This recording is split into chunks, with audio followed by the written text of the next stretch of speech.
अस्सलाम वालेकुम स्टूडेंट्स। आज जो है हम सरमाए की मुख्तदम इस्तिदाद को मुतासर करने वाले अवामल के बारे में जो है डिस्कस करते हैं। उनको देखते हैं कौन कौन से फैक्टर हैं जो सरमाए की मुख्तदम इस्तिदाद पर असरअंदाज होते हैं। सिंपल से पॉइंट्स हैं बच्चे। सबसे पहले है शय की तलब। अगर शय की तलब ज़्यादा होगी तो ज़ाहिर बात है उस शय को जो भी हाजरीन उस चीज़ को बना रहे हैं उनके प्रॉफिट जो है वो ज़्यादा हो जाएंगे। तो शय की तलब ज़्यादा होने से सरमाए की इस्तिदाद मुख्तदम में इजाफ़ा होता है। इसी तरह अगर शय की तलब जो है कम हो जाएगी तो सरमाए की इस्तिदाद मुख्तदम में कमी आ जाती है। उसके बाद है कीमतों में तब्दीली। अगर कीमतों में इजाफे का इम्कान हो, कीमतें बढ़ने की तरह जो है रुझान रखती हों तो हाजरीन के जो मुनाफा जाते हैं उनमें इजाफ़ा हो जाता है, लिहाजा सरमाए की इस्तिदाद मुख्तदम बढ़ जाती है। और अगर कीमतों में कमी का रुझान देखने में आए, कीमतें कम होना शुरू हो जाएं तो सरमाए की मुख्तदम इस्तिदाद जो है वो कम हो जाती है, क्योंकि प्रॉफिट का जो मार्जिन है वो कम हो जाता है। मुसारफ़े पैदाइश कॉस्ट ऑफ प्रोडक्शन है। आपको पता है 4 अमलीन पैदाइश है, ज़मीन मेहनत सरमाया तंजीम, उनके मुआवजे उनको अदा किए जाते हैं। इसके अलावा बिजली का बिल है और क्या कहते हैं छोटे मोटे जो खर्चे हैं, खाम माल की कीमत है, ठीक है, ट्रांसपोर्ट के अखराजात हैं, ये सारे के सारे मिलके जो हमें मुसारफ़े पैदाइश कहलाते हैं। अगर मुसारफ़े पैदाइश में इजाफ़ा हो जाए तो क्या कहते हैं अशिया की कीमतें तो बढ़ जाती हैं लेकिन मुनाफाजात कम हो जाते हैं, लिहाजा सरमाए की मुख्तदम इस्तिदाद जो है वो कम हो जाती है। इसी तरह मुसारफ़े पैदाइश किसी वजह से कम हो जाएँ, जैसे इलेक्ट्रिसिटी जो है वो सस्ती हो जाए, हुकूमत जो है कमर्शियल बिल जो है वो कम कर दे, या जो लोन है वो सस्ते मिलना शुरू हो जाएँ, मुसारफ़े पैदाइश कम हो जाएँ तो जो है प्रॉफिट जो मार्जिन है वो बढ़ जाता है, लिहाजा सरमाए की इस्तिदाद मुख्तदम जो है वो बढ़ जाती है। टैक्सेस जो हैं अगर उनमें इजाफ़ा होगा तो ज़ाहिर बात है वो भी कॉस्ट का हिस्सा बन जाता है, लिहाजा कॉस्ट ऑफ प्रोडक्शन बढ़ जाएगी। कॉस्ट ऑफ प्रोडक्शन बढ़ने की वजह से सरमाए की जो मुख्तदम इस्तिदाद है उसमें इजाफ़ा हो जाएगा, और अगर कम हो गए तो उसके उलट हो जाएगा। पहले से मौजूद सहूलतें, अगर कोई फर्म ऐसी है कि उससे रिलेटेड जो भी सहूलतें हैं, वर्कशॉप वगैरह है, ट्रांसपोर्ट की सहूलतें हैं, अगर वो किसी इलाके में मौजूद हैं तो वहाँ पर अगर कोई नई फर्म कायम होती है तो उसके मुनाफाजात जो हैं वो ज़्यादा होंगे, क्योंकि उससे दोबारा से या अपने तौर पर अलग से जो कोई वर्कशॉप वगैरह नहीं बनवानी पड़ेगी।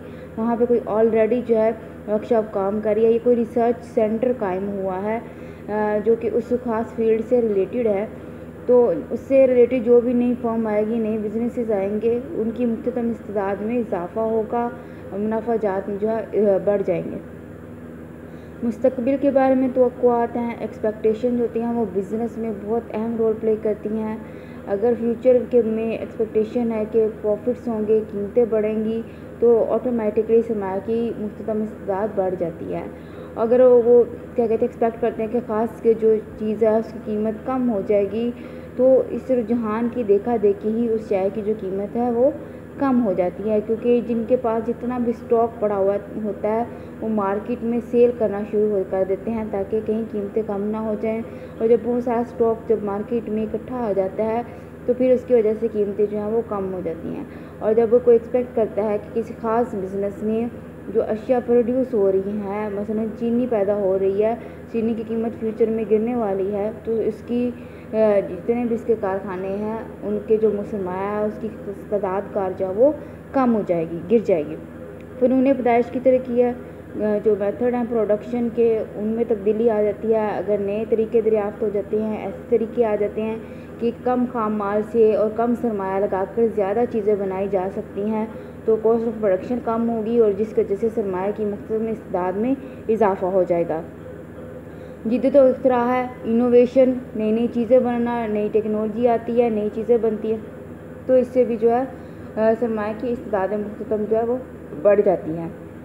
गैर मुल्की तिजारत को अगर फ़रोग़ मिलता है, हुकूमत जो ऐसी पॉलिसियाँ बनाती है जिससे एक्सपोर्ट्स बढ़ती हैं और इंपोर्ट्स कम होती हैं, आपकी जो अशिया है उनकी बाहर के ममालिक में हौसला अफजाई होती है, नीज़ जो बाहर के ममालिक से अशिया आपके मुल्क में आ रही हैं उन पर जो है हर किस्म के कोई टैरिफ है, ड्यूटी लगा देते हैं, तो आपको तो जो हाजरीन हैं उनको फ़ौरन कंपटीशन जो है उसको फेस नहीं करना पड़ता, एक्सपोर्ट्स बढ़ती हैं, तो इसकी वजह से भी सरमाया की इस्तिदाद मुख्तदम में इजाफ़ा होता है।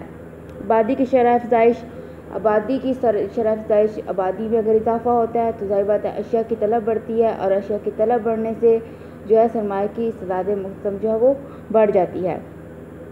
अशिया सरमाया का स्टॉक, अगर जो स्टॉक है अशिया सरमाया का जो ऑलरेडी मौजूद है, मसलन टेक्सटाइल जो मिल्स हैं उनसे रिलेटेड जो मशीनरी है वो अवेलेबल है, तो बहुत सारे लोग जो है उस कारोबार में आएंगे, जो है टेक्सटाइल जो है मिल्स लगाना शुरू कर देंगे। जब बहुत सारे आजरीन या बहुत सारे लोग मिलकर एक ही कारोबार करना शुरू कर देते हैं तो मुनाफे जो है डिवाइड हो जाते हैं, कम हो जाते हैं, लिहाजा सरमाए की जो इस्तेदाद मुक़द्दम है वो कम हो जाती है। सियासी हालात आपको पता है बिज़नेस में या इकोनॉमी पे जो है बहुत ज़्यादा असरअंदाज होते हैं। अगर हालात मुस्तहकम है, कोई हड़तालें नहीं हो रही हैं, ठीक है, धरने वगैरह नहीं हो रहे हैं, मुल्क ठीक तरीके से चल रहा है, सियासी हालात पुरसकून है, तो सरमाए की इस्तेदाद मुक़द्दम भी जो है वो बढ़ जाएगी। आपको पता है उन ममालिक में जहाँ जो है गवर्नमेंट के जो है बहुत ज़्यादा इश्यूज़ नहीं होते हैं या सियासी जो हालात हैं वो स्टेबल रहती हैं, वहाँ पे जो इन्वेस्टमेंट है उसमें बहुत ज़्यादा इजाफा होता है। तो फ़ॉरेन इन्वेस्टमेंट को और मुल्क के अंदर जो इन्वेस्टमेंट है उसको बढ़ाने के लिए सियासी हालात का जो है वो स्टेबल होना, मुस्तहकम होना ज़रूरी है। तो सियासी हालात अगर पुरसकून होंगे, स्टेबल होंगे, तो सरमाए की इस्तेदाद मुक़द्दम जो है वो ज़्यादा होगी। तो अगर इस तरह आए दिन हड़तालें हैं, अफरा तफरी का आलम है, तो सरमाए की इस्तेदाद मुक़द्दम क्या हो जाएगी, कम है, क्योंकि आए दिन उनको फैक्ट्रियाँ बंद करनी पड़ेगी, लॉकडाउन करने पड़ेंगे, लिहाजा सरमाए की इस्तेदाद मुक़द्दम जो है वो कम हो जाएगी। ठीक है, ये वो मामले थे जो सरमाए की मुक़द्दम इस्तेदाद जो है इस पर असरअंदाज होते हैं। अब हम देखते हैं सरमाएकारी की मियारी सतह का तयन। ठीक है, सरमायाकारी की मियारी सतह या स्टैंडर्ड पॉइंट, ये वो पॉइंट है जहाँ पर इन्वेस्टमेंट से जो भी रेवेन्यू हासिल हो रही है, जो भी इसकी मुक़द्दम इस्तेदाद है वो मैक्सिमम होती है, जो कॉस्ट है, लागत है, वो कहती है मिनिमम होती है। ये एक स्टैंडर्ड पॉइंट होता है, उससे मज़ीद इन्वेस्टमेंट जो है वो फेवरेबल नहीं होती। अब इसकी जो मियारी सतह का तयन करना जो है एक मुश्किल काम है, एक पेचीदा सा मसला है, क्योंकि जो लोग कारोबार कर रहे होते हैं उनको हर चीज़ के बारे में जो है इल्म नहीं होता, या वो अशिया की जो भी अशिया सरमाया है उनकी कीमत के बारे में जानते हैं, शरह सूद का उनको पता है, और जो भी एक्सपेक्टेड प्रॉफिट है उसके बारे में वो बस एक अंदाज़ा ही होता है। अल्टीमेटली या एग्जैक्टली वो नहीं कह सकते कि जो भी सरमायाकारी करने जा रहे हैं उससे कितना मुनाफा हासिल होगा। इसके अलावा जो हमने फैक्टर पढ़े हैं, इनके अलावा कुछ और फैक्टर भी होते हैं जो कि असरअंदाज होते रहते हैं और जिनके बारे में पहले से जो है पेशगोई करना मुश्किल होता है, एग्जैक्टली नहीं बता सकते कि इन जो भी पॉलिसीज़ हैं वो क्या होंगी और एग्जैक्टली जो किस सिमत में जाएंगी। सबसे पहले है हुकूमती पॉलिसी में तब्दीली। गवर्नमेंट की अगर जो पॉलिसी है रिलेटेड टू टैक्सेस है, या गवर्नमेंट के जो एक्सपेंडिचर्स हैं, या गवर्नमेंट जो सब्सिडीज़ देती है सनती यूनिट्स को, अगर उसमें कोई तब्दीली आ जाती है तो ज़ाहिर बात है सरमाया की इस्तेदाद मुक़द्दम में भी तब्दीली आती है। अगर गवर्नमेंट की पॉलिसीज़ जो हैं वो इन्वेस्टमेंट के हवाले से जो फेवरेबल हैं तो सरमाया की इस्तेदाद मुक़द्दम बढ़ जाएगी, अगर उनके मुखालिफ हैं तो सरमाया की मुक़द्दम इस्तेदाद भी कम हो जाएगी। इसी तरह टैक्सों के बारे में तब्दीलियाँ हैं, टैक्सेस का निज़ाम चेंज होता है, टैक्स की शरह बढ़ जाएगी तो सरमाया की इस्तेदाद मुक़द्दम जो है वो चेंज हो जाएगी। आलमी तिजारती हालात में तब्दीली है, अगर जो इंटरनेशनल ट्रेड है, अगर वो पहले जो एक्सपोर्ट्स ज़्यादा थी लेकिन खुदा ना खास्ता जो डिमांड है वो कम हो जाती है, या फ़ॉरेन कंपटीशन बहुत ज़्यादा फेस करना पड़ जाता है, या कोई मुल्क जो है आपके मुल्क पे पाबंदी लगा देता है, उसके एक्सपोर्ट्स जो है वो ख़त्म कर देता है, कम कर देता है, तो इस सूरत में क्या होगा कि आलमी तिजारती हालात मुल्क के लिए फेवरेबल नहीं होंगे, एक्सपोर्ट्स के लिए फेवरेबल नहीं होंगे, लिहाजा सरमाया की इस्तेदाद मुक़द्दम जो है वो ख़राब जो है कम हो जाएगी। इसके अलावा आपको पता है कि इंटरनेशनल ट्रेड की वजह से तमाम ममालिक जो है तकरीबन आपस में जुड़े हुए हैं, तो अगर किसी एक मुल्क में भी कोई बहरान का शिकार होता है, कोई ऐसी जो है सर्द बाज़ारी आ जाती है, तो वो सारी दुनिया को जो है आहिस्ता आहिस्ता अपनी लपेट में ले लेती है। तो अगर इंटरनेशनल ट्रेड के हालात जो है वो मुवाफ़िक ना हो तो सरमाया की इस्तेदाद मुक़द्दम जो है वो कम हो जाती है। पसंद, आदात और रस्म रवाज में तब्दीली है, अगर किसी ख़ास चीज़ जो है उसका फ़ैशन बाकी नहीं रहता है तो फिर वो चीज़ जो भी प्रोड्यूस हुई है वो मार्केट में फिर सेल नहीं होती, लिहाजा उसकी जो सरमाए की इस्ताद है मुख्तम जो है वो कम हो जाती है। तकनीकी तरक्की में तब्दीलियाँ, ठीक है, टेक्निकल जो हो रही है, जैसे इनोवेशन है, उसमें कोई तब्दीली आ जाती है, कोई नई चीज़ जो है वो मार्केट में आ जाती है, तो पुरानी जो चीज़ है उसकी डिमांड जो है वो कम आ जाती है। जैसे ये एंड्रॉयड सेल हैं, टच मोबाइल हैं, जब ये मार्केट में आए तो जो सादा मोबाइल थे उनकी डिमांड में जो है वो बहुत ज़्यादा कमी देखने में आई। उसके बाद है, अब आपको पता है कि एंड्रॉयड सेल अब हर एक के पास हैं। सादा मोबाइल उन लोग ही इस्तेमाल कर रहे हैं या तो उसको अफोर्ड नहीं कर सकते हैं, या जिनको जो है एंड्रॉयड जो है वो इस्तेमाल करना नहीं आता है। तो इस तरह के जो टेक्निकल इनोवेशंस हैं, नई नई चीज़ें आ जाती हैं, तो पुरानी चीज़ों का इस्तेमाल जो है वो ख़त्म नहीं होता, तो कम ज़रूर हो जाता है, जिससे उससे रिलेटेड इंडस्ट्री की जो सरमाया की इस्तेदाद है वो कम हो जाती है। उसके बाद है नई मुतबादल पैदावार में तरक्की, कोई सब्स्टिट्यूट जो है इंट्रोड्यूस हो जाता है, इन्वेंट हो जाता है, तो भी उस खास जो इंडस्ट्री है उसकी जो है वो डिमांड क्या हो जाती है, कम हो जाती है, लिहाजा सरमाए की मुख्तलिफ इस्तेदाद में क्या आ जाती है, कमी आ जाती है। अब सरमायाकारी की मियारी सतह का अगर बात की जाए तो कोई भी शख्स, जैसे हमने पहले पढ़ा कि सरमाए की इस्तेदाद मुख्तम और शरह सूद जो है उन दोनों का कंपैरिजन करके देखता है। जहाँ तक उसके मुनाफाजात या सरमाया की इस्तेदाद मुख्तम जो है वो शरह सूद से ज़्यादा रहती है या एटलीस्ट उसके बराबर हो जाती है, तब तक जो है सरमायाकारी में जो है इजाफा होता रहता है।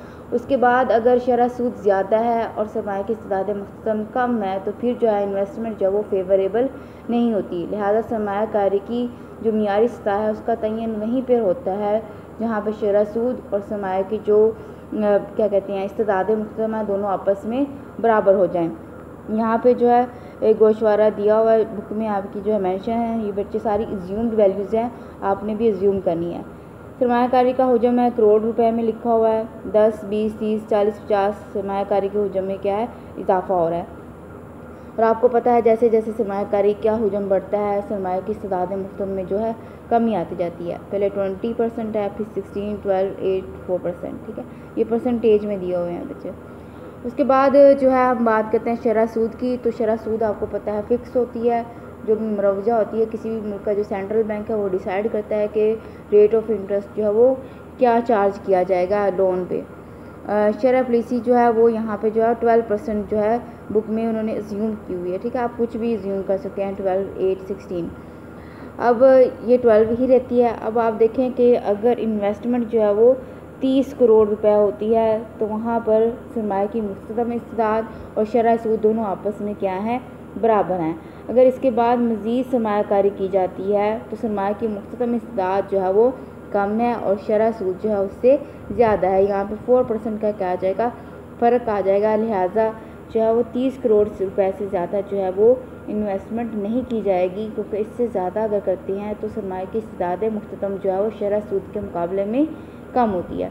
डायग्राम भी इसकी सिंपल सी है, मैंने यहाँ पे एक रफली जो है आपको आइडिया दिया, बुक में भी आपकी जो है वो ड्रॉ की हुई है। शरह सूद जो है वाई एक्सिस पे बच्चे शरह सूद और जो है मार्जिनल एफिशिएंसी ऑफ कैपिटल सरमायाकारी की इस्तेदाद मुख्तम को जो शो किया हुआ है, ठीक है, मतलब रेट 2016, 12 जो है 6, 8, 4, और यहाँ पे जो है इन्वेस्टमेंट को शो करना है सरमायाकारी को। शरह सूद फिक्स रहती है, लिहाजा इसका ख़त जो है वो हॉरिजॉन्टल है, ठीक है, शरह सूद जो है वो 12% पे फिक्स है। और सरमायाकारी की मुख्तम इस्तेदाद की बात की जाए तो ये कब जो है वो डाउनवर्ड स्लोपिंग है, और जहाँ पे ये दोनों किता कर रहे हैं यही जो है सरमायाकारी की मियारी सतह है।